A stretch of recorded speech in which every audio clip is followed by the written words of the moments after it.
Fala galera, tudo certo? No vídeo de hoje a gente vai fazer mais um drop review para vocês, dando várias dicas bem bacanas. O que eu vou fazer hoje? São 3 vídeos, como sempre, bem bacanas sobre corte de cabelo. Inclusive um dos vídeos eu já postei ele aqui no YouTube, entretanto eu achei que faltou eu falar algumas coisinhas para vocês, então eu vou aproveitar o drop dele para explicar mais alguns detalhes. E se vocês querem se especializar um pouco mais nesse ramo da barbearia, se não conseguem vir até mim fazer um curso presencial, nós temos uma grande opção, que é o nosso curso de barbeiro online, que eu vou deixar o link aqui em cima. Então, vamos pro vídeo, roda a vinheta!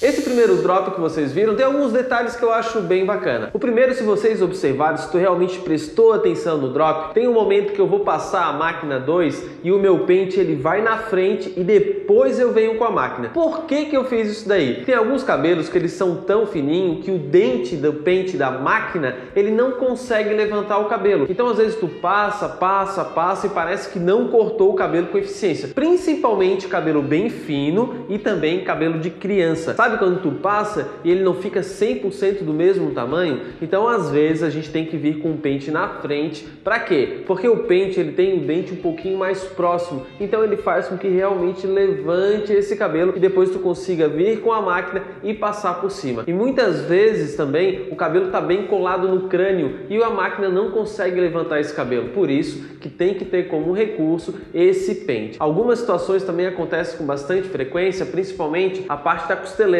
Às vezes a costeleta é um pouquinho funda e o pente não consegue, o pente da máquina não consegue vir e pescar esse cabelo e cortar. Aí tu vem com o auxílio do pente, levanta ele e vem com a máquina atrás, aí tu consegue dar um corte bem limpo. Eu faço na maioria dos meus cortes, eu faço essa técnica, principalmente quando é um corte, por exemplo, passei uma máquina 4 e tesoura em cima. Aí eu sempre faço essa técnica para deixar realmente 100%. Vocês vão ver que vai ficar tudo com o cabelo bem uniforme, não vai ficar aqueles fiapos arrepiados que às vezes o cliente reclama, né? Durante o tempo que eu não cortei ficou um fiapo aqui, um fiapo ali e tal. Se tu botar esse pente, vier com a máquina atrás, tu consegue limpar muito bem. Outro detalhe que de repente o pessoal deve estar se perguntando: Felipe, porque quando tu fez o degradê, tu marcou com a 0, tu não limpou daqui para baixo, na parte de baixo, ficou um cabelinho. Porque ali eu quero trabalhar com a máquina ainda mais baixo que a 0 da Magic Clip que eu tinha, que é a Balding, que é um 0 realmente muito próximo da navalha. Então se eu tiro aquilo ali logo de cara, eu não sei exatamente até que ponto que eu posso ir com a Balding. Então ele serve como uma referência e eu consigo trabalhar muito melhor. Mas, via de regra, é um degradê tranquilo de fazer, não é um cabelo tão escuro, não tem tanta complexidade, mas deu para mostrar para vocês algumas técnicas bacanas aí, legal? Então, vamos pro próximo.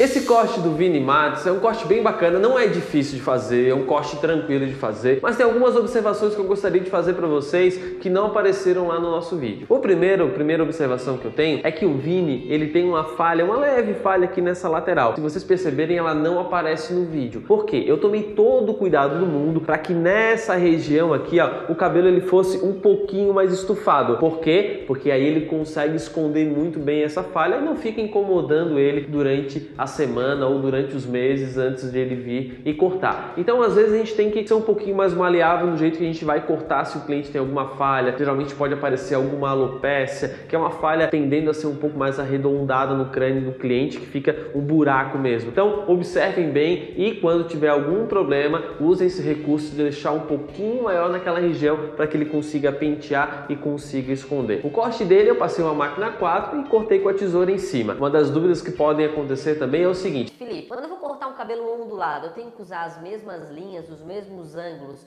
de um cabelo liso? Sim, vai ter um ajuste ou outro um pouco diferente, às vezes pela questão do cacho se movimentar muito, pela questão de volume que tu vai ter que trabalhar, mas as linhas, os ângulos e os tipos de mecha para tu fazer um corte perfeito é exatamente a mesma que um cabelo liso e um cabelo ondulado como o do Vini. Tem que tomar um pouquinho mais de cuidado, porque na hora que tu pega a mecha tende a enrolar no teu dedo, então tem que tomar um pouquinho de cuidado para não se cortar. Mas as linhas, a linha de raciocínio principalmente, ela é exatamente igual. E se vocês notarem, no corte dele, na parte de trás, eu fiz um taper. Qual era a ideia daquele taper? É deixar um pouquinho mais natural. Como ele tem uma leve falha naquela região, eu quis deixar um pouquinho mais natural, como se eu não tivesse mexido, como se eu tivesse passado só uma máquina e sempre foi daquele jeito. Então eu busquei um pouquinho mais a naturalidade. Felipe, por que tu não fez um taper, aquele degradê bem lá de cima, realmente que ele vem fazendo todas as transições? Porque daí forçaria muito e não entraria muito no estilo do modelo. Então eu procurei tender um pouquinho mais para a questão da naturalidade, muito por perfil de modelo. Então não tentem sempre impor o mesmo tipo de corte para todos os clientes. Não, analisem quem é o cliente que está sentado aqui, o que ele quer, o que ele pensa sobre cabelo, ele mexe com a imagem dele, ele não mexe com a imagem dele, e adaptem de acordo com essas características do cliente. Não façam tudo sempre a mesma coisa. Não, abram um pouco mais o leque e trabalhem de formas diferentes. Às vezes a gente busca realmente um pouco mais a naturalidade, às vezes a gente força um pouquinho mais, dando aquele degradê bem perfeito, bem certinho, com as linhas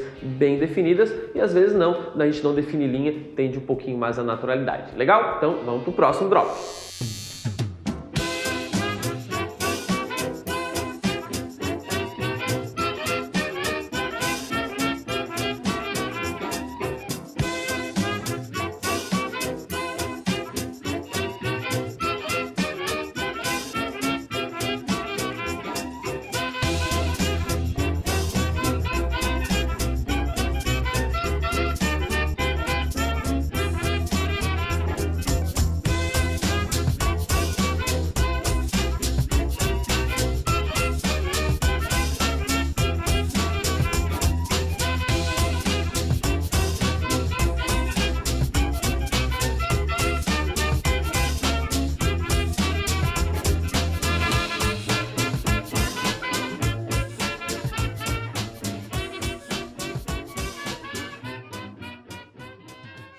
Esse último vídeo que eu mostrei aí para vocês tem alguns elementos interessantes nesse vídeo que eu vou comentar. O primeiro é a questão que eu não marquei com a máquina, eu marquei com a tesoura. Só para mostrar um jeito diferente de fazer e como dá pra gente trabalhar com a tesoura de formas bem diferentes. Obviamente, no teu dia a dia tu não vais usar essa técnica porque demora muito mais tempo, é muito mais complicado. É bem melhor pegar a máquina e simplesmente marcar. Esse degradê, ele não é um degradê difícil de fazer não, tá? Porque a cor da pele e a cor do cabelo são muito próximas, então é difícil tu errar. Então realmente foi fácil fazer esse degradê. Agora a parte de cima da tesoura dele, eu trabalhei com uns elementos um pouquinho diferentes. Se tu observar, eu puxei uma mecha, cortei, trouxe uma mecha para mim como referência, cortei de novo e quando eu fui pegar a próxima, eu retirei a de trás e também usei a outra como referência. Isso daí a gente chama de técnicas de mechas. São técnicas que tu consegue fazer qualquer tipo de corte, para falar a verdade. Na verdade, tu consegue fazer 99% dos cortes que existem no mundo com essas técnicas e com tremenda precisão. Se tu queres realmente, Felipe, eu quero chegar num nível de corte onde cada fio tem que estar no seu lugar, no seu devido tamanho, eu conseguir dar a projeção de corte que eu quero, conseguir fazer um pompadour, a melhor técnica que existe é a técnica de mecha, porque ela te dá uma precisão absurda no teu corte. Não importa o formato do crânio do cliente, qualquer formato tu consegue trazer um desenho muito bonito. Então, se tu queres uma precisão, essas são as técnicas de mechas que a gente tem que trabalhar. Não é fácil fazer, tá? No começo é um pouquinho complicado, porque tu tens que pegar a manha de como separar, como pegar, mas é questão de uma semana, tranquilo, tu já consegue pegar essa habilidade. A parte um pouquinho mais complexa é o entendimento dos ângulos, das projeções, como que acontece, como tem que ser feito. Então a parte teórica realmente ela é um pouquinho mais pesada para tu entender. Se tu queres aprender, pegar essa parte que ela realmente é bem densa, a gente tem ela lá no nosso curso de barbeiro online, que eu vou deixar o link aqui em cima. Então, é uma técnica muito interessante, para falar a verdade. Eu uso e aplico bastante ela. Olhando a gente não consegue entender, porque tem algumas coisas obscuras ali dentro, onde qualquer movimento diferente eu mudo absolutamente todo o meu ângulo. Mas são técnicas que a partir do momento que tu aprendeu, tá feito, tu consegue fazer qualquer tipo de corte. Legal? Então é isso daí, galera. Eu espero que vocês tenham gostado, espero que tenham aprendido um pouquinho mais e eu vejo vocês nos próximos vídeos com esse novo formato que a gente está fazendo aí de drop review. O pessoal tem aprovado bastante e a gente vai estar sempre fazendo para conseguir instruir cada vez mais vocês. E se vocês gostaram realmente, deixa um like aí pra gente, comentem no nosso vídeo, dando sugestão também pode ser bem interessante pra gente. Compartilhem esse vídeo que isso nos ajuda demais e sigam o nosso canal para a gente crescer cada vez mais junto. Legal? Um grande abraço e até mais!